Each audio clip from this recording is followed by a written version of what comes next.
Hello student, स्वागत है आप सभी का हमारे यूट्यूब चैनल में। शिक्षा विभाग की तरफ से आज 2 या 3 बहुत बड़ी अपडेटेड हैं, जिसमें पहला है प्राथमिक शिक्षक भर्ती की काउंसलिंग को लेकर। 5वीं काउंसलिंग जिनकी हो गई है उनकी ज्वाइनिंग लेटर कब होगा, इस पर चर्चा करेंगे। छठी काउंसलिंग का जो वेट कर रहे हैं उन अभ्यर्थियों के लिए खबर है कि छठी काउंसलिंग कब होगी, उसके बारे में चर्चा करेंगे। और जो अगली न्यूज है कि NIS DLED की क्या अपडेट है, क्या उनको वैलिड कर दिया गया है। हाई कोर्ट में जो सुनवाई थी 27 तारीख को, उसकी क्या अपडेट है। और चौथी जो बहुत बड़ी अपडेट है वो प्रवक्ता भर्ती की रिगार्डिंग है कि उसकी नियमावली में संशोधित होने के 50% काम हो गया है। अब आगे की जो प्रक्रिया है वो भी चल रही है, जल्द ही वो भी हमें देखने को मिलेगी। देखिए, शुरू करते हैं प्राथमिक बेसिक शिक्षक भर्ती से। नैनीताल जिले में स्कूलों को जल्द मिलेंगे शिक्षक। अब हुआ क्या कि इन्होंने 5वीं काउंसलिंग 20 दिसंबर को करवा दी थी, लेकिन ऐसे में हुआ क्या कि आपने देखा होगा कि हाल ही में हमारे राज्य में नगर निकाय चुनाव होने हैं, तो उन चुनावों की वजह से राज्य में आचार संहिता लग गई है। तो इन आचार संहिता में अब जो है लोगों की नियुक्ति प्रक्रिया रुक जाती है। आचार संहिता में आप किसी को ज्वाइनिंग नहीं दे सकते अपने विभाग के अंतर्गत। आप देख सकते हैं, ये अपडेट थी। जिले के प्राथमिक स्कूलों में जल्द ही 18 शिक्षक तैनाती लेंगे। बीते दिनों देहरादून में हुई काउंसलिंग में इन शिक्षकों का चयन किया गया।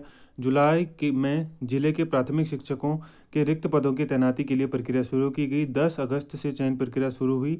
190 पदों के लिए हुई काउंसलिंग में 133 शिक्षक शिक्षिकाओं ने तैनाती ले ली है, लेकिन इसके बाद भी काउंसलिंग में आने वाले शिक्षकों के दुर्गम स्कूलों में तैनाती लेने की वजह से इस बार रिक्त पदों में शिक्षकों की तैनाती को बीते 20 दिसंबर को दून में काउंसलिंग की कराई गई, जिसमें नैनीताल जिले के लिए 18 शिक्षकों को तैनात किया गया।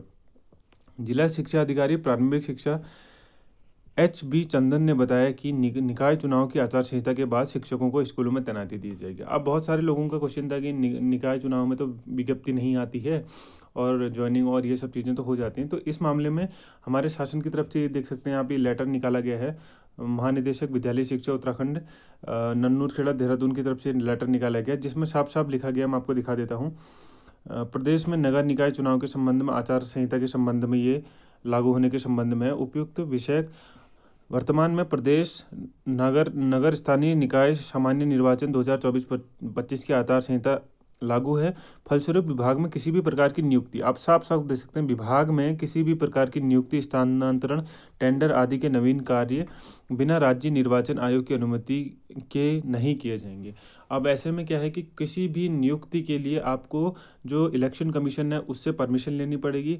अब इलेक्शन कमीशन से परमिशन लेना एक बहुत बड़ा पेचीदा मामला हो जाता है, क्योंकि आपको पता होगा कि विभागीय कार्य कितने जटिल होते हैं और कितनी फाइलों का ट्रांसफ़र में कितना टाइम लगता है और बहुत सारी परमिशन लेनी होती है। तो इसलिए विभाग इन सब चीज़ों से बचता है। तो जो नियुक्ति प्रक्रिया है 5th काउंसलिंग वालों की, वो आपको ज्वाइनिंग लेटर दे दिए जाएंगे।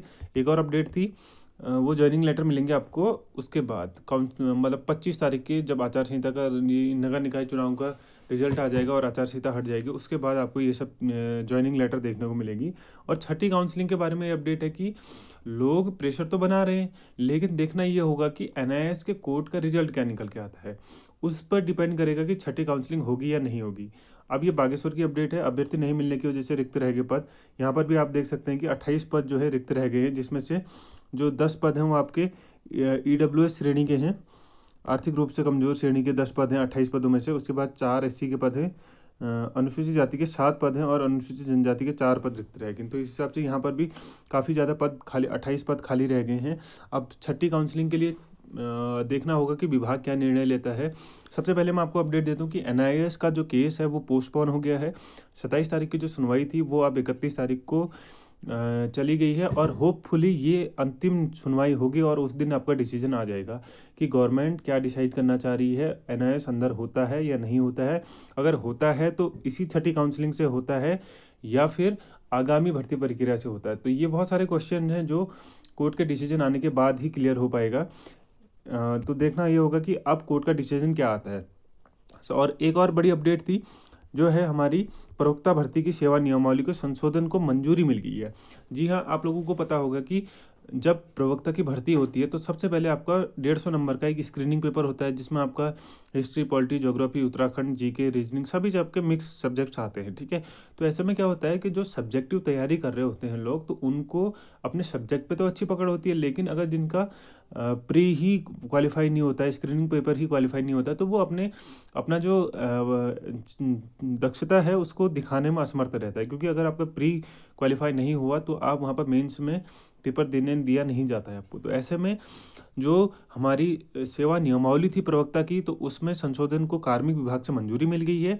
अब इसके बाद कैबिनेट में इसका प्रस्ताव होगा। अब अगली जो कैबिनेट मीटिंग होगी उसमें प्रस्ताव आएगा इसका, और कैबिनेट मीटिंग से प्रस्ताव के बाद ये जो नियमावली है वो संशोधित हो जाएगी, जिसमें आप साफ साफ देख सकते हैं कि ये लिखा गया है कि स्क्रीनिंग पेपर नहीं होगा, ठीक है। अब देखो डायरेक्ट आपका जो मेन पेपर है वो होगा। उत्तराखंड प्रवक्ता भर्ती सेवा नियमावली में संशोधन को कार्मिक विभाग से मंजूरी मिल गई है। इसके बाद प्रस्ताव कैबिनेट में आएगा। नियमावली से इस बदलाव से प्रवक्ता के अभ्यर्थियों की स्क्रीनिंग परीक्षा नहीं देनी होगी। शिक्षा विभाग के अधिकारियों के मुताबिक प्रवक्ता पद पर भर्ती के लिए अभ्यर्थियों को पहले स्क्रीनिंग पेपर, इसके बाद लिखित पेपर देना होता है। स्क्रीनिंग में अभ्यर्थियों की सामान्य ज्ञान से संबंधित प्रश्न पूछे जाते हैं। इससे देखने में आया है कि स्क्रीनिंग परीक्षा ग्रुप सी की तैयारी कर रहे अभ्यर्थी अच्छे अंक ले आते हैं। जीव विज्ञान, अंग्रेजी, हिंदी, सामाजिक विज्ञान, गणित, रसायन विज्ञान, भौतिक विज्ञान आदि विषयों के जानकार अभ्यर्थी पीछे रह जाते हैं, जिससे विभागों को विषय विशेषज्ञ शिक्षक नहीं मिल पा रहे। अब ये विभाग ने एनालाइज किया होगा कि जो टीचर हैं वो क्वालिटी एजुकेशन वाले नहीं आ पा रहे हैं। इस वजह से पिछले काफी समय से प्रवक्ता भर्ती से स्क्रीनिंग परीक्षा हटाने की मांग की जा रही थी। राज्य आंदोलनकारी रविंद्र जुगरान के मुताबिक छात्र हित को देखते हुए स्क्रीनिंग परीक्षा हटाई जानी चाहिए। स्क्रीनिंग परीक्षा के वजह से विभाग को विषय विशेषज्ञ नहीं मिल पा रहे हैं। अब ये बहुत बड़ा सराहनीय कदम है विभाग की तरफ से। अगर उनको लगता है कि स्क्रीनिंग परीक्षा खत्म करके अच्छे क्वालिटी एजुकेटर मिल पाए उनको, तो ये एक अच्छा पहल हो सकती है। अब देखिए पदों की बात करें तो पद भी बिल्कुल खाली हैं। अगर नियमावली संशोधित हो रही है तो आगामी साल में आपको प्रवक्ता की भर्ती हो सकता है दोबारा देखने को मिल जाए, क्योंकि जैसे कि आप साफ साफ देख सकते हैं कि 3107 पदों पर खाली है पद, ठीक है। 3107 राज्य में खाली है पद। शिक्षा विभाग में प्रवक्ताओं के 3107 पद खाली है, जिनमें से 2269 पदों पर पदोन्नति से भरे जाने का प्रस्ताव है। राजकीय शिक्षक संघ के प्रांतीय महामंत्री रमेश पेनुली के मुताबिक विभाग के प्रवक्ता के कई पद खाली होने के बावजूद विभाग वर्ष 2018 से इन पदों पर पदोन्नति नहीं हुई है। अब ये दूसरा मैटर है कि पदोन्नति का कोर्ट केस चल रहा है उनका, एलटी कैडर और प्रवक्ता कैडर के बीच में। उस कोर्ट केस के निपटारे के बाद ही इस पे भर्ती प्रक्रिया जो है वो प्रमोशन के थ्रू भरे जाएंगे। अब ऐसे में देखना क्या होगा कि ये सब चीज़ें कब अमल में लाती हैं, कब ये कैबिनेट में प्रस्ताव आएगा, कब जो है स्क्रीनिंग परीक्षा खत्म की जाती है। और प्राथमिक शिक्षक भर्ती के बारे में यही अपडेट थी कि 5वीं काउंसलिंग जिनकी हो गई है वो अभ्यर्थी निराश ना हुए हैं। इलेक्शन कमीशन से परमिशन ली जानी अभी मुश्किल है थोड़ा सा, इसलिए वह आचार संहिता खत्म होने का इंतजार करें, उसके बाद उनको ज्वाइनिंग मिल जाएगी। 6ठी काउंसलिंग के अभ्यर्थियों के लिए ये अपडेट है कि आपका काउंसलिंग होना या न होना पूरी तरह से डिपेंड है 31 तारीख मंगलवार के दिन जो एनआईएस की सुनवाई होनी है उस पर डिपेंड करेगा कि आपकी 6ठी काउंसलिंग होगी या नहीं होगी। और एनआईएस का मैटर भी वही है कि आपको लिया जाएगा या नहीं लिया जाएगा, ये अपडेट भी आपको कोर्ट की तरफ से देखने को मिलेगा। तो ये थी आज की अपडेट। अगर वीडियो पसंद आई तो वीडियो को लाइक करिएगा, चैनल को सब्सक्राइब करिएगा, कोई सुझाव हो तो कमेंट बॉक्स पर जरूर कमेंट करिएगा। थैंक्स फॉर वॉचिंग, मिलते हैं नेक्स्ट वीडियो में, तब तक के लिए बाय।